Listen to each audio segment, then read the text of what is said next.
Phil. Big Stone County. How many in this room have ever been to Big Stone County? Let me see, raise your hands. That's impressive, I have to say.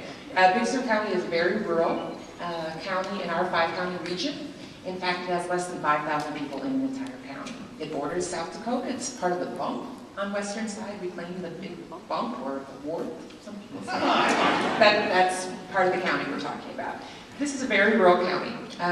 Everybody's facing budget cuts, public sector, and in the last few years, the county had reduced service hours at the courthouse because of budget cuts. Now that's the environmental office who manages the GIS system and land records and permitting, and it's the assessor's office and the recorder's office who deal with land transactions. And when particularly some of the business community in the county saw an impact of those shortened business hours at the courthouse, they were complaining a bit, and particularly the bankers and the real estate agents who were trying to make land transactions or property sales, and they can't access the records, tax records, land records, and permitting, what have you, at the courthouse.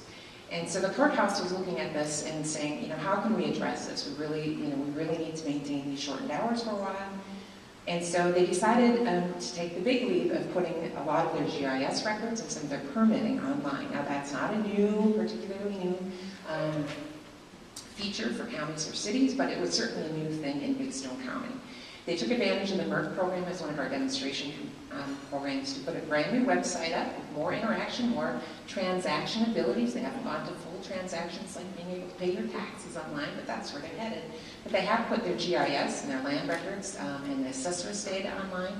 And so the bankers and the real estate agents were particularly pleased that they were able to get the information that they needed to complete the deals that they needed to, which is very important in a small county with less than 5,000 people.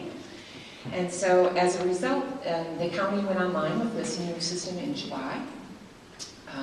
In addition to putting those things online, they provided a kiosk in the county courthouse. So as people came in, citizens, business people, came into the courthouse to do some sort of transaction that involved accessing this information, they were being trained by department heads in the courthouse on a kiosk that's kind of in the central area, of how to access this information from their computers at their work or from their computers at home. And so they're taking an education and awareness piece too and training people on how to access that information. Now, the county has been tracking that information since July. They have tracked, I think in this last quarterly report to me, more than 1,000 unique visitors, users of this site. Now that may not sound like a big number, but again, keep in mind this is a county of 5,000 people. So that's pretty good in the first 4 or 5 months that they're up and running.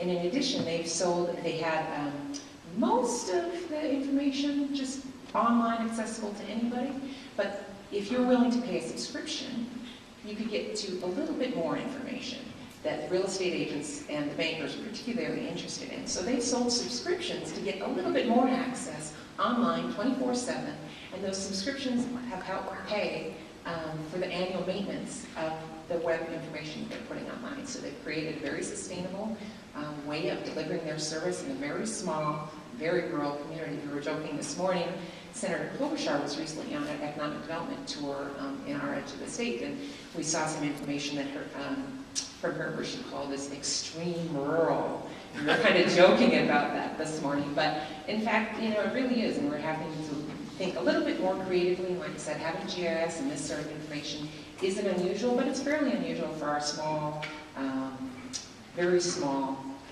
communities and counties. So they're looking at doing business a little differently, which is very innovative for them.